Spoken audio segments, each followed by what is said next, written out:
안녕하세요. 이번에 임직받은 김현수 권사입니다. 우선 이 자리를 마련하여 주신 하나님께 감사와 영광을 드립니다.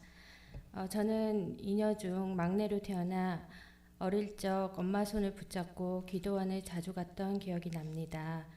그때는 사람이 아주 많아 밖에서 텐트 치고 밥도 해가면서 예배를 드렸는데요. 밖에서 숨바꼭질하면서 즐겁게 놀았던 기억이 납니다. 중학생 때는 강남의 제일교회에 다녔습니다. 그때는 잘생긴 오빠를 보러 주일을 기다리며 다녔고 여름 성경학교 캠프에도 그 관심 있는 오빠의 권유로 갔습니다. 지금 생각해 보면 예수님에 대해서 아무것도 모른 채 그저 교회만 습관적으로 다녔던 것 같습니다. 그러다가 고등학교 들어가면서 잠실에 있는 임마누엘 교회로 옮겼고 그때는 제가 성가대도 했고 또 드럼 치는 오빠가 너무 멋있어서 그 오빠 보러 가는 목적으로 교회를 다녔습니다. 성인이 돼서는 저는 외모에만 신경 썼고 백화점에만 다녀 비싼 옷과 가방, 신발을 마구 샀습니다. 딱히 마음둘 곳을 찾지 못해 쇼핑을 통해서 그 공허한 마음을 채우고자 했었지만 값비싼 명품이 내 마음을 채워주지 못했습니다.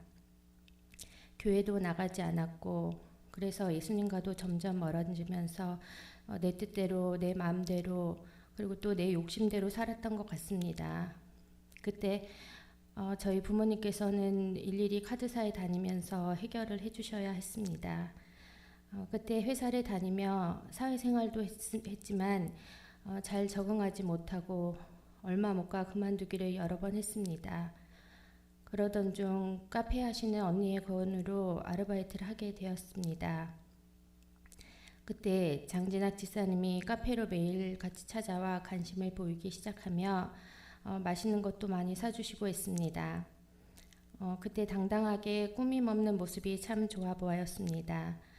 저는 결혼까지 생각하며 교제했지만 가족과 주위 사람들의 반대도 참 많았습니다. 하지만 그때는 제 귀에 아무 말도 안 들렸고 다른 남자도 보이지 않았고 결국 장진학 집사님과 결혼을 하였습니다.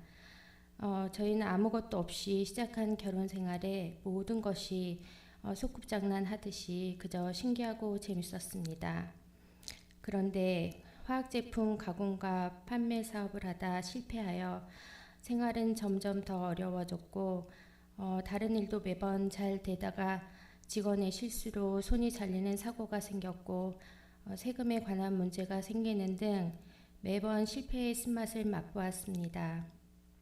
그럴 때마다 제 짜증은 늘어갔고 서로에게 상처되는 말까지 하면서 남편은 술과 더 가까워져 갔고 저는 남편의 원망만 늘어나면서 후회만 하는 생활을 반복했습니다. 심지어 이혼에 대해서 생각하기도 했습니다. 하지만 다영이가 있었기 때문에 끝까지 가정을 지키고자 참고 또 참아야 했습니다. 하루하루 힘들게 살아가던 중 저는 예수님을 생각하지도 못하고 있었는데 그때 매일같이 술로 보내고 교회에 대한 아주 부정적인 남편이 갑자기 먼저 교회 가자고 했습니다. 저는 너무나 기뻐서 함께 가자고 했습니다.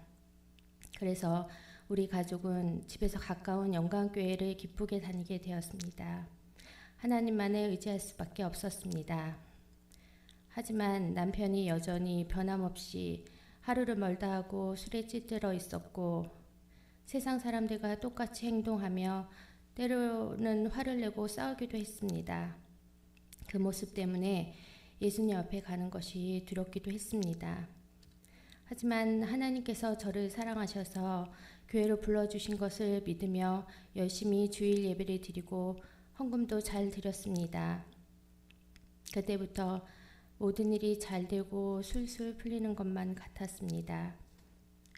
그러던 중 남편이 큰 공사를 하게 되었는데 제 마음의 11조가 너무 커서 제 욕심대로 헌금을 하지 않았습니다.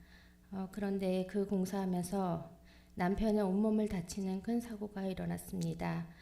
연락을 받고 병원에 가는 차 안에서 저는 울면서 주님을 찾았습니다. 제가 나쁜 마음을 가졌고 용서해달라고 기도를 했습니다. 남편은 얼굴, 목, 다리는 크게 다쳤고 다리에 철심을 박는 큰 수술을 해야 했습니다. 그나마 다행히 장기 부분은 하나도 다치지 않았습니다. 2달 넘은 병원 생활에 영광교회 담임 목사님은 하루도 빠짐없이 그 먼 휘경동까지 오셔서 매일 기도를 해주셨습니다. 퇴원 후 우리 가족은 영광교회 다니며 열심히 교회를 섬기며 신앙생활을 하였습니다. 그러나 지금 생각해보면 그 교회에서는 성경을 접할 수가 없었습니다. 비록 주일 예배 때 말씀 들을 때 아멘 하고 집으로 돌아오지만 그 말씀은 쉽게 사라져 버렸고 내 마음에 남아 있지 않았습니다. 일주일이 지나 또 주일 예배에 가서 말씀 듣고 또 잊어버리고 이런 생활을 계속하였습니다. 말씀을 들을 때는 잠시뿐이고 내 삶에 남아있지 않아서 제겐 큰 힘이 되지 못했습니다. 다양한 진학과 학교 문제로 여러 갈등하는 중에 양동이라는 생소한 곳으로 이사하게 되었습니다. 처음 이곳에 이사 올 때는 여러 가지 많은 걱정과 근심을 하게 되었습니다. 아무런 여가 생활 없는 이 시골에 와서 잘 적응할지 남편의 사업이 어떻게 될지 저는 고민을 많이 하였습니다. 이러한 걱정을 하던 중 매곡교회를 알게 되어 다니게 되었습니다. 지금 생각하면 얼마나 감사한지 모릅니다. 처음 사모님과의 1:1 교육을 해서 그동안 알지 못했던 예수님에 대하여 생각하게 되었고 또 남편과 함께 성경 공부를 통해서 잘 알지 못했던 예수님께 더욱 가까이 가게 되었습니다. 우리 매곡교회는 저를 가만히 두지 않았습니다. 부족한 저에게 찬양할 수 있는 기회를 주셨고 세컨 피아노를 할 수 있어서 늘 감사를 드립니다. 사실 피아노는 초등학교 때 잠시 몇 달 배운 것이 전부였는데 부족한 저를 이렇게 세워주셔서 열심히 할 수 있어서 늘 감사합니다. 또 여전도에 회개를 했었고 구역장, 성가대, 아동부 교사 등 과분할 정도의 사역이 주어졌고 저는 늘 순종하는 마음으로 감당하였습니다. 그러자 하나님은 저의 모든 걱정을 없게 하셨고 우리 가족을 형통케 하셨습니다. 남편의 사업은 안정을 찾아갔고 다행히도 고등학교를 잘 졸업하여 대학교에서 혼자 기숙생활을 할 수 있을 정도로 잘 적응하고 있습니다. 교회에서 클라리넷 악기를 통해 하나님을 찬양하는 모습을 보면 너무나 기쁩니다. 그렇게 신앙생활을 열심히 하자 하나님은 저를 권사로 피택해 하셨습니다.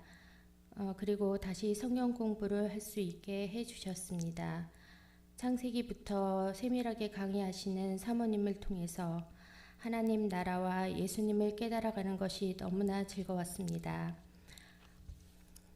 피택자 훈련 중에 주간 신앙 점검표를 작성하기 위해서는 매일 말씀을 꼭 들어야 했고 가량비에 옷 젖듯이 말씀의 사람으로 세워지는 느낌이 들었습니다. 새벽에 일어나 교회 오는 것이 지금도 힘이 들지만 조금 더 노력하여 권사의 사명을 잘 감당해 나가겠습니다. 성지 순례를 통해서 우리에게까지 복음을 전해지기 위해서 많은 분들의 순교가 있었다는 사실을 알게 되었습니다. 자신의 목숨을 버리기까지 신앙을 지켜왔다는 것에 큰 감동이 되었습니다. 피택자들의 MT는 일상생활에서 벗어나 좋은 사람들과 맛있는 것도 먹고 모든 것을 함께 한다는 것이 정말 좋았습니다. 서로 많이 알고 하나 되는 시간이었습니다. 3층 카페 공사할 때는 남편 장진학 집사님이 잠도 못 이루고 많이 걱정했었는데 이렇게 좋은 카페가 완공돼서 너무나 기쁩니다. 이제 카페 봉사자로 열심히 섬기고자 합니다. 그래서 많은 사람들이 찾아오는 교회 전도가 되었으면 좋겠습니다. 장로님들의 지난 신앙생활들을 말씀하실 때는 그 노력과 희생과 봉사정신 없이는 신앙생활을 할 수 없다고 느꼈으며 저도 잘 배워 교회를 세우는 참된 일꾼이 되겠다고 다시금 다짐하는 시간이었습니다. 예수님을 잘 알지 못했을 때 저는 자존심이 강하고 세상 것으로 당당했던 나였다면 지금은 예수님을 믿고 권사로 ym직하면서 이제 인내하며 순종하며 살아야겠다고 다시금 다짐을 합니다. 주어진 사명을 잘 감당하며 때로는 험난한 시험이 닥쳐오더라도 예수님만을 의지하며 믿음을 굳건히 하여 교회를 섬기며 승리하는 신앙생활을 하겠습니다. 하나님 나라와 의를 위해 열심히 살아가겠습니다. 감사합니다.